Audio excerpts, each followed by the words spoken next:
দর্শক, দেশ রূপান্তরের খবর।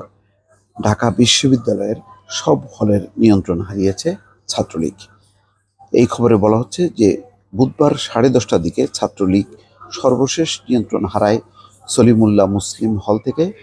ছাত্রলীগের নেতা নেত্রীদের বের করার পাশাপাশি শিক্ষার্থীরা প্রভোস্টকে দিয়ে ছাত্র রাজনীতি নিষিদ্ধ করান। দর্শক, এর আগে বলেছি যে 10টি হলে ইতিমধ্যে প্রভোস্টরা স্বাক্ষর করেছে যে এই হলে ছাত্র রাজনীতি নিষিদ্ধ। দেশ রূপান্তরের এই খবরে আরো বলা হচ্ছে, ঢাকা বিশ্ববিদ্যালয়ের শিক্ষার্থীদের সব কয়টি হল থেকে নিয়ন্ত্রণ হারিয়েছেন ক্ষমতাসীন দলের ছাত্র সংগঠন ছাত্রলীগ। হলগুলো দখলে নিয়ে মিছিল করছেন কোটা আন্দোলনকারীরা। বুধবার 10:30টার দিকে ছাত্রলীগ সর্বশেষ নিয়ন্ত্রণ হারায় সলিমুল্লাহ মুসলিম হল থেকে, তার মানে SM হল থেকে। এই হলের কোটা আন্দোলনে অংশ নেওয়া শিক্ষার্থীদের উপর হামলাকারী ছাত্রলীগ নেতাদের রুম ভাঙচুর করেন শিক্ষার্থীরা।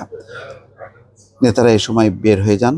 এর আগে গতকাল রাত 12টা থেকে রোকেয়া হল থেকে শুরু হয় শিক্ষার্থীদের নিয়ন্ত্রণ নেওয়া। ছাত্রলীগের নেত্রীদের মারধর করে বের করে দিয়ে শিক্ষার্থীরা প্রভোস্টকে দিয়ে হলে রাজনীতি নিষিদ্ধ করান। এরপর একের পর এক মেয়েদের শামসুন্নাহার হল, বঙ্গমাতা হল, কুয়েত মৈত্রী হল এবং বেগম সুফিয়া কামাল হলও নিয়ন্ত্রণে নেয় সাধারণ ছাত্রীরা এবং নিষিদ্ধ করা হয় হল রাজনীতি। রাত 2টার দিকে ছেলেদের শহীদ সার্জেন্ট জহুরুল হক হল থেকে শুরু করে পরবর্তী বঙ্গবন্ধু হল, জিয়া হল, মহসিন হল, স্যার এফ রহমান হল সহ সব হল থেকে পালিয়ে যান ছাত্রলীগের নেতারা। ছেলেদের জহুরুল হক হলে ছাত্র রাজনীতি নিষিদ্ধ করতে বাধ্য হয় প্রভোস্ট। দর্শক, খেয়াল করেন, এর আগে এই ছাত্রলীগ নেতারা গেস্ট রুমে নির্যাতন, গণরুমে শিক্ষার্থীদেরকে বাধ্য করা, জোর করে ছাত্রলীগের মিটিংয়ে নিয়ে আসা, এই সমস্ত কার্যক্রম ধারাবাহিকভাবে চলেছে।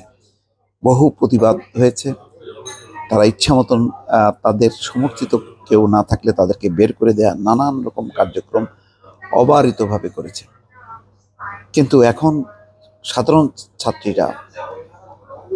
ছাত্ররা আজকে তাদের তোপের মুখে ছাত্রলীগ আজকে টিকতে পারছে না। শুধু তাই না, রীতিমতো এই ছাত্রলীগের কারণে এখন ছাত্র রাজনীতি নিষিদ্ধ করা হচ্ছে ঢাকা বিশ্ববিদ্যালয়ে।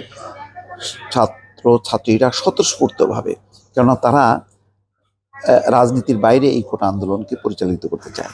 তারা মনে করে এটা তাদের যে চাকরির অধিকার, সেই চাকরির অধিকারের উপরে হস্তক্ষেপ বা নিয়ন্ত্রিত হচ্ছে এই কোটা।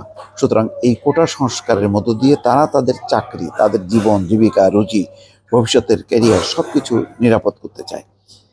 এর বিরুদ্ধে যেই অবস্থান ছাত্রলীগের এবং সোমবারের যেই নারকীয় নির্যাতন ছাত্রীদের সহ, এটি অবর্ণনীয়। বহিরাগতরা এসে যেভাবে তাণ্ডব চালিয়েছে, এই প্রেক্ষিতে এখন সাধারণ ছাত্ররা এখন তাদের জয় জয়কার। তারা এখন আন্দোলন করছে কোটা সংস্কার। তারা কোনোভাবেই কিন্তু কোনো রাজনীতিকে আশ্রয় প্রশ্রয় দিতে চায় না। তারা মনে করে যদি তাদের আন্দোলনে রাজনীতি প্রবেশ করে তাহলে তাদের যে মূল দাবি, সেই মূল দাবি লক্ষ্যচ্যুত হবে। সুতরাং এখন তারা ঢাকা বিশ্ববিদ্যালয়ের নিয়ন্ত্রণ নিয়ে সেই রাজনীতি, অপরাজনীতি, ছাত্র রাজনীতির নামে অপরাজনীতিকে বন্ধ করে দিয়ে তারা তাদের দাবি আদায় করতে চায়। দর্শক, অভূতপূর্ব দৃশ্য যেই ঘটনাটা এর আগে বুয়েটে ঘটেছিল। সাধারণ শিক্ষার্থীদের প্রতিবাদের মুখে বুয়েট কর্তৃপক্ষ কিন্তু ছাত্র রাজনীতি নিষিদ্ধ করতে বাধ্য হয়েছে। এখন সেই পরিস্থিতি কিন্তু গড়িয়েছে ঢাকা বিশ্ববিদ্যালয়ে।